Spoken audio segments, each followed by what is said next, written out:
대구시가 택시사업조합이 부당하게 사용한 부실장비 업체로부터 받은 수억 원의 승소금 가운데 절반을 환수하기로 했습니다.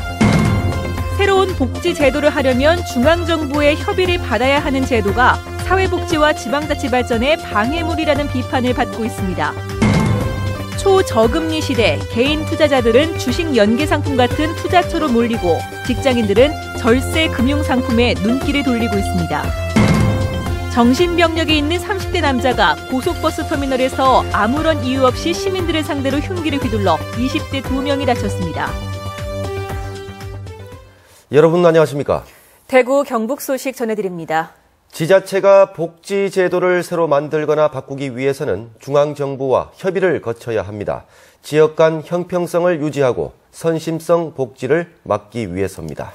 그런데 이 복지협의제도가 사회복지제도 발전을 가로막고 지방자치에도 어긋난다는 비판이 나오고 있습니다. 양관희 기자가 보도합니다. 뇌성마비 1급 아들을 둔 69살 김모 씨. 하루 13시간씩 중증장애 활동 보조 서비스를 받고 있습니다. 도움이 없을 때는 사실 제가 바깥에도 못 나갈 정도였죠. 아픈 나 밥도 못 먹는데 안 먹여주면 안 되거든. 삼시세끼 물거지도 다 먹여줘야 되는데. 대구시가 김 씨처럼 기초생활보장 수급자면서 중증장애를 가진 8명에게 활동 보조 서비스를 24시간으로 늘리려고 했지만 차질이 생겼습니다.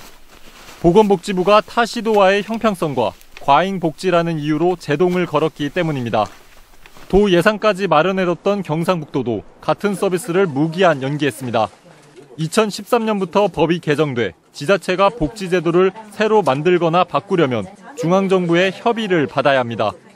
그러나 일선 지자체는 복지부가 현장의 목소리는 도외시 한 채 탁상 공론식의 제도로 통제를 하고 있다며 불만을 나타냅니다. 하기는 불가능하죠. 심지어 또 기존 하던 사업도 많잖아요. 시도에 자기도 이제 지방비로 하는 것도 많잖아요. 실제로 서울 등 몇몇 지자체는 복지부와의 협의 대상이 아니라는 판단 아래 비슷한 서비스를 시행하고 있습니다. 정부의 이 같은 정책이 복지사업의 확대와 다양화를 막고 지방자치에도 어긋나다는 비판도 나오고 있습니다. 지방정부가 만들어내고 해보고 그 성과를 가지고 전국화시키는 사업을 하는 것이 우리나라의 사회복지 발전에 사실은 굉장히 필요하고 타당한 수순이라고 저는 봅니다. 지난해 복지부는 지자체가 벌이겠다는 81건의 복지사업 가운데 4분의 1 정도를 받아들이지 않았습니다. MBC 뉴스 양관입니다. 우리복지시민연합은 대구시의 복지 예산은 2조 474억 원으로 전체 예산의 36%를 차지하지만 대구시 본청의 사회복지직은 21명으로 전체 직원 중 1.5%에 불과하다고 지적했습니다. 또 복지의 개념은 계속 넓어지고 있지만 주거와 문화, 일자리, 교통 그리고 감사 부서에 사회복지직은 단 한 명도 없다며 창의적인 복지 정책을 만들고 투명하게 예산을 집행하려면 사회복지직을 늘려야 한다고 주장했습니다. 대구 택시사업조합이 부실한 호출 장비를 공급한 업체를 상대로 소송을 해서 수억 원의 승소금을 받았지만 엉뚱하게 썼다는 보도를 해드렸는데 이 대구시가 감사를 벌여 절반 정도를 환수하기로 했습니다. 윤영균 기자가 취재했습니다. 지난 2008년 도입한 지 석 달 만에 서비스가 중단됐던 호출 택시 사업 한마음콜. 대구시가 지원한 14억 원의 돈으로 산 장비는 말 그대로 고철이 되어버렸고 대구 택시운송사업조합은 부실 장비업체를 상대로 소송을 제기해 3억 4천만 원을 돌려받았습니다. 이 돈을 대구시에 반납하거나 한마음콜에 재투자를 해야 했지만 대구문화방송의 취재 결과 많은 돈이 엉뚱하게 쓰여졌던 것으로 드러났습니다. 대구시는 정밀 감사에 나서 승소금 집행 내역과 관련된 모든 자료를 검토했습니다. 시기가 많이 지났지 않습니까? 그렇죠. 그리고 우리도 회계에서 우리는 5년간 보관하고 보관 안 하는데 조합 차원에서도 보니까 이 모든 완벽한 증빙 자료는 실제 보관하기 찾기가 어려웠습니다. 그래가지고 결국 최소 절반 정도는 엉뚱하게 사용된 것으로 판단하고 이달 말까지 1억 6천만 원을 반납할 것을 정식 통보했습니다. 이 승소금을 가지고 그 조합에서 사용했던 부분을 보전을 해야 되지 않겠느냐 보고 있는데, 그래 지혜는 그거를 인정하는 안 못하겠다는 쪽으로 있으니까. 대구시는 택시 운송사업조합이 엉뚱한 곳에 사용한 승소금을 이달 말까지 반납하지 않을 경우 소송을 할 방침입니다. MBC 뉴스 윤영균입니다. 초저금리 시대에 접어들면서 재테크 방법도 변하고 있습니다. 개인 투자자들이 주식 연계 상품이나 펀드로 몰리고 있고 직장인들은 세제 혜택이 있는 금융 상품으로 눈을 돌리고 있습니다. 권윤수 기자가 보도합니다. 한국은행이 기준금리를 연 1.75%로 내리면서 현재 시중은행 1년 정기예금 금리는 1% 후반대에 불과합니다. 이 때문에 원금이 보장되면서 주가 상승률에 따라 최대 5% 안팎의 수익이 나는 지수 연동예금 가입자들이 부쩍 늘었습니다. 위험을 감수하면서도 펀드에 투자하는 사람들도 늘었습니다. 자산의 대부분을 안전한 채권에 투자하면서 소규모 주식 투자를 통해서 추가 수익을 추구하는 채권 혼합형 펀드 등도 정기예금 이상의 금리를 추구하면서 올해 초 변경된 연말정산법 탓에 세금을 더 내야 했던 직장인들은 세금이라도 아끼자는 심정으로 개인형 퇴직연금으로 눈을 돌리고 있습니다. 당초 개인연금과 퇴직연금을 합쳐 400만 원까지였던 세액공제 혜택이 올해부터 300만 원 추가돼 개인연금에 400만 원, 퇴직연금에 300만 원을 납입하면 세금을 돌려받을 수 있기 때문입니다. 중도의 일시 해지를 하시는 경우에는 세액 공제를 받은 원금까지도 기타 소득 세율에 부과됨에 주의를 기울여야 하고 연금 수령 시에도 연간 1,200만 원 초과 시 종합소득세 과세 대상이 되기 때문에 대구의 집값 상승세가 계속되는 데다 은행 금리가 최저 수준을 보이면서 투자 목적으로 은행 대출을 받아 집을 사는 사람들도 늘고 있습니다. 하지만 부동산 전문가들은 은행 금리가 언제 다시 오를지 모르기 때문에 무리하게 돈을 빌려 주택에 투자하는 것은 경계해야 한다고 밝혔습니다. MBC 뉴스 권윤수입니다. 부동산 자산관리연구소에 따르면 최근 2주 동안 대구 중구의 아파트 값이 0.46%로 가장 많이 오른 것을 비롯해 대구 지역 아파트 매매값은 평균 0.24% 오른 것으로 나타났습니다.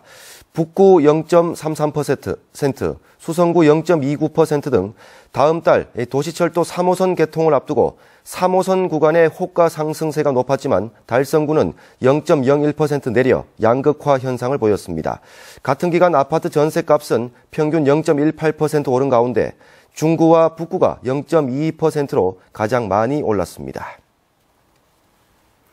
구미시의 국가 5산업단지 기업 유치를 위한 노력과 과제를 짚어보는 연속 기획보도. 오늘 그 마지막 순서로 침체되고 있는 구미 경제를 살리기 위한 국가 5산업단지에 나아가야 할 방향과 과제를 점검해봅니다. 독일 현지에서 한태현 기자가 보도합니다. 우리나라 산업 발전을 견인해온 구미 국가산업단지가 새로운 도전에 직면해 있습니다. 구미 성장을 주도해온 삼성과 LG와 같은 대기업이 수도권과 해외로 눈을 돌리면서 구미 지역의 성장은 멈췄기 때문입니다. 대기업과 IT 산업 의존도가 높은 구미로서는 이를 극복하기 위해 꿈의 신소재인 탄소를 활용한 미래 먹거리 산업에 눈을 돌려 새로운 도약을 준비하고 있습니다. 특히 신소재 수요가 늘어나고 전자장비 의존도가 갈수록 높아지는 자동차 부품 산업의 경우 다른 지역보다 이점이 많기 때문에 관련 기업 유치에 적극적으로 나서고 있습니다. 외국에 창구를 연다든지 또 어느 일본, 우리 독일 어느 선진국가하고도 저희들은 적극적으로 접촉을 하고 또 통상 협력을 추진하고 그동안 해왔다는 말씀을 드립니다. 이를 위해 유럽 탄소섬유 클러스터의 정보를 공유하고 독일의 통상협력사무소를 개소한 데 이어 폭스바겐 국제자동차 부품 박람회 개최도 추진하는 등 유럽 시장 공략에 힘을 쏟고 있습니다. Absolutely, I'm very sure about this because this is a great market for us and it is high interest also from our companies to invest there. 오공단이 구미 경제를 이끌기 위해서는 생산 기지로서만이 아닌 연구 기능을 키우는 것이 필요합니다. 생산 뿐만 아니라 R&D가 같이 공존할 수 있는 그런 공단으로 육성이 돼야지 앞으로 바람직할 거라고 생각이 듭니다. 미래 성장 동력을 찾기 위한 구미시의 노력이 결실을 맺기 위해서는 정부 차원의 지원이 필요합니다. 하지만 무엇보다도 작고도 강한 기업 유치를 통해 지역 경제를 발전시킬 수 있다는 자신감과 미래 산업 구도가 바뀌고 있다는 의식 전환이 반드시 선행돼야 할 것으로 보입니다. 독일 볼프스부르크에서 MBC 뉴스 한태현입니다. 포항 창조경제혁신센터가 최근 입주기업을 공모했는데 경쟁률이 2대1에 그쳤습니다. 삼성이 지원을 받고 있는 대구가 200대 1이 넘는 높은 경쟁률을 보인 것과는 대조적인데 여러 문제점들이 지적되고 있습니다. 김형애 기자가 보도합니다. 포스코 포항 창조경제혁신센터가 최근 벤처기업과 예비 창업자를 모집한 결과 2대1의 경쟁률로 8개 입주업체가 선정됐습니다. 삼성이 지원하고 있는 대구 창조경제혁신센터가 205대 1의 높은 경쟁을 통해 18개 기업이 선정된 것과 비교해 큰 차이를 보였습니다. 여기에다 포스코가 벤처기업 육성을 위해 앞으로 창조경제혁신센터를 통해 투자할 예산은 모두 330억 규모로 예정하고 있습니다. 아직은 계획 단계지만 정부 주도형인 다른 권력의 혁신센터와 비교해 볼 때 낮은 수준에 그치고 있습니다. 또 전국 17개 창조경제혁신센터가 정부의 지원을 받을 계획인데 포항만 국비 지원 여부가 미지수로 남아 있습니다. 포항 창조경제혁신센터장의 겸직 문제도 논란이 되고 있습니다. 포항산업과학연구원장 등 주요 직책을 3개나 겸임해 업무 집중도를 높이기 위해서는 전문가를 새롭게 공모해야 한다는 지적이 제기되고 있습니다. 센터장으로 오신 분이 3곳에 겸직을 하고 있습니다. 이 센터는 앞으로 향후 포항의 먹거리 신성장 동력을 만드는 부분들입니다. 그래서 어떤 한 곳에 올인할 수 있는 센터장을 공모하는 부분들도 이렇게 생각해 봐야 되지 않나. 이 밖에도 포항시의 인력과 예산 지원 문제도 도마에 오르고 있습니다. 포스코 소속의 기관으로 출범했는데 5명의 시 공무원과 10억 원의 예산이 지원됐고 현재는 사용처마저 명확하지 않은 상태입니다. 민간 주도형이라는 그 부분에 대한 깊은 고민이 없었기 때문일 텐데요. 지금이라도 포항시는 센터에 파견된 인력을 최소화시키고 그들이 스스로 자유롭게 일을 할 수 있도록 각 기관 간의 링크 역할에 초점을 맞춰야 된다고 봅니다. 한편 포항 창조경제혁신센터 측은 출범 초기에 조급하게 단기적 성과에 치중하기보다 중장기적으로 제대로 된 벤처기업을 발굴하고 육성하기 위해 최선을 다하고 있다고 밝혔습니다. 창조경제라는 것이 사실은 시간이 좀 걸리는 거고 좀 토양이 돼야지 됩니다. 근데 사실은 창조경제라는 과정을 통해서 벤처가 생기고 강소기업이 되는 과정이 좀 시간이 걸리고 또 고통이 좀 따르는 길이라서 좀 인내를 가지고 좀 봐주셨으면 좋겠다는 생각. 창조경제혁신센터가 포항의 미래를 책임지고 실질적인 결실을 맺기 위해서는 포스코의 전폭적인 투자와 함께 시민들의 지속적인 관심도 필요합니다. MBC 뉴스 김형일입니다. 감사원에 따르면 경주 문화엑스포는 경비 용역 계약 체결을 부당하게 해서 징계 요구를 받았고 경북문화재연구원은 공고 절차 없이 공무원 출신을 직원으로 채용해 적발됐습니다. 대구 신용보증재단은 직원 2명을 채용하면서 탈락 대상인 지원자를 부당하게 채용했다가 적발됐고 대구시는 법령이나 조례의 근거 없이 대구 경북 디자인센터를 설립해 출연금을 지원해오다 주의 처분을 받았습니다. 대구 동구문화재단, 북구청소년회관, 달성문화재단과 경주문화재단 등은 정부 공직자윤리위원회에 공직유관단체로 통보하지 않아 시정 조치를 받았습니다. 어젯밤 대구 고속버스 터미널에서 한 남성이 흉기를 들고 묻지마식 난동을 부려 시민 3명이 다쳤습니다. 이 남성은 정신질환을 앓고 있었습니다. 도성진 기자가 취재했습니다. 한 남성이 몽둥이를 들고 나타나 의자에 앉은 남성의 머리를 내리칩니다. 식당으로 들어가더니 흉기를 들고 나와 지나가는 사람의 머리를 또 때리고 또 다른 남성의 어깨를 찌릅니다. 이 남성은 미국 국적의 35살 최모 씨. 최 씨가 난동을 부린 7, 8분 동안 이곳 대합실에는 10명 안팎의 승객이 오가고 있었습니다. 최 씨는 범행 직후 자신의 몸 여러 곳을 자해해 중태에 빠졌습니다. 흉기는 이거 진짜 저녁에 거기서 이제 흉기를 들고 와가지고 여기서 아무도 자기한테 말하는 사람도 없고 한데 혼자서 자해를 하더라고요.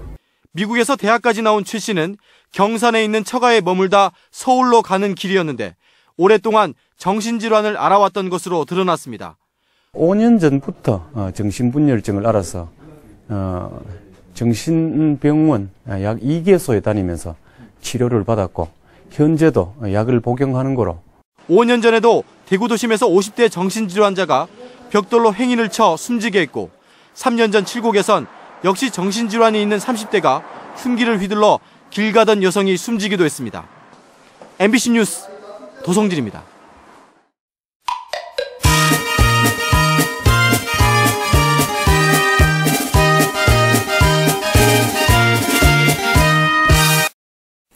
오늘 우리 지역에서 벌어진 의미 있는 행사를 전해드리는 동네 한바퀴입니다. 오늘 인터블고 경산CC에서는 경북도 내 시장과 군수가 참여한 시장군수협의회가 열렸는데요. 23개 시장 군수들이 격월제로 한자리에 모여서 회의를 함으로써 시군의 상호 발전과 또 협력 증진을 하기 위해서 저희들이 모이고 있습니다. 시장군수협의회는 오늘 노후 위험 저수지 정비를 위한 국비 지원과 비행 안전구역 내 건축 인허가 등 제한 규제를 완화해 줄 것을 정부에 건의하기로 했습니다. 대구시 북구에 있는 대구 능금시장에 아케이드 설치 준공식이 열렸습니다. 이번 능금시장 아케이드 설치 사업은 국비와 시비, 구비 등 모두 13억 원이 투입돼 1년 6개월 만에 마무리된 것으로 북구청은 아케이드 준공으로 능금시장이 더욱 편리한 쇼핑 공간으로 거듭나 시장 활성화에 도움이 될 것으로 기대했습니다. 달성군 노인복지관에서는 오늘 이색 생신잔치가 열렸는데요. 달성군 적십자 봉사회가 봉사회와 결연을 맺은 지역 어르신 200여 명을 초청해 합동 생신잔치를 열어드린 겁니다. 오늘 초청된 많은 어르신들은 달성군청과 적십자 봉사회가 정성스레 마련한 맛있는 음식과 흥겨운 음악 속에 즐거운 한때를 보냈습니다. 대구시 남구 대덕문화전당에서는 2015 문화가 있는 날 특별 프로그램 지원 사업으로 수요 위드모닝 콘서트가 열렸습니다. 오늘 콘서트에서는 관객들이 완연해진 봄 기운을 느낄 수 있도록 남구 합창단의 꽃을 들여요를 시작으로 목련화, 봄처녀 등 봄을 노래하는 다양한 노래가 울려 퍼졌습니다. 경산시립합창단도 오늘 진량읍에 있는 봉황초등학교에서 찾아가는 음악회를 열었습니다. 오늘 음악회는 신학기 교육과정 설명회에 참석한 학부모들을 위해 펼쳐졌는데 고향의 봄을 비롯한 다양한 봄 노래로 학부모들에게 잔잔한 감동을 선사했습니다. 지금까지 동네 한바퀴 정유기였습니다. 문경 세계군인체육대회 예산 1,654억 원은 국비 50%에다 경상북도와 문경시가 30%, 외부 수익금 20%로 충당할 예정입니다. 경상북도가 347억 원, 문경시가 149억 원을 부담해야 하지만 경상북도가 당초보다 100억 원 늘어났다며 난색을 표하고 있습니다. 경상북도와 대회 조직위가 부담액을 놓고 신경전을 벌이면서 대회 준비가 차질을 빚지 않을까 우려되고 있습니다. 민주노총과 청년유니온, 알바노조 대구지부, 준비위원회 등 대구 지역 시민사회단체 30여 개로 구성된 장그래 살리기 대구지역 운동본부가 출범했습니다. 이들은 정부가 발표한 비정규직 종합대책이 실제 근로시간은 더 늘리고 임금은 더 낮아지는 결과를 초래해 영원한 비정규직 사회를 만들 것이라며 앞으로 실질적인 비정규직 문제 해법을 찾기 위해 간담회와 토론회 등을 열 것이라고 밝혔습니다. 오늘 낮 12시 40분쯤 경산시 진량읍의 한 재생비닐 제조 공장에서 불이 나 20분 만에 꺼졌습니다. 이 불로 인명피해는 없었지만 먼지를 빨아들이는 집진시설과 샌드위치 패널로 만든 건물 외벽이 불에 타 소방서 추산 900만 원의 재산 피해가 났습니다. 오늘 아침 6시쯤에는 영주시 적서동 알루미늄 제품 공장에서 불이 나 높이 3m가량의 용광로 부대 설비 일부를 태우고 50여 분 만에 진화됐습니다. 대구 성서경찰서는 농촌 일대 빈집만 골라 금품을 훔친 혐의로 30살 강모 씨 등 3명을 구속했습니다. 이들은 지난 2010년 4월부터 석 달 동안 경북 일대 농촌 빈집에 몰래 들어가 귀금속 등 3,400만 원어치의 금품을 훔친 혐의를 받고 있습니다. 헌옷 수거함을 훔친 고물 수집상들이 경찰에 잡혔습니다. 대구 남부경찰서는 지난 7일부터 이틀 동안 대구 남구 일대 길거리에 있는 헌옷 수거함 12개를 손수레에 실어 훔친 혐의로 고물 수집상 57살 김모 씨 등 3명을 불구속 입건했습니다. 경찰은 또 이들이 훔친 헌옷 수거함을 사들인 고물상업주 2명도 형사 입건했습니다. 경상북도는 올해 소상공인 육성 자금 300억 원 가운데 현재 50%인 150억 원이 집행돼 상반기 안에 자금이 소진될 경우 하반기 추경을 통해 자금을 추가 확보할 것을 검토하고 있습니다. 이는 시중금리보다 2% 정도의 우대금리가 적용되고 담보력이 부족한 소상공인을 위해서 경북신용보증재단이 신용보증서 발급 수수료를 우대 지원하는 등 혜택이 많기 때문입니다. 경상북도는 도내 전 시군을 대상으로 암 예방 릴레이 건강 강좌를 펴고 있습니다. 건강 강좌는 대구 경북 지역 암센터와 연계해 임상 경험이 풍부한 전문 강사가 시군을 순회하며 눈높이 강연을 펴니다. 네, 지금까지 대구 경북 소식 전해드렸습니다. 여러분 고맙습니다.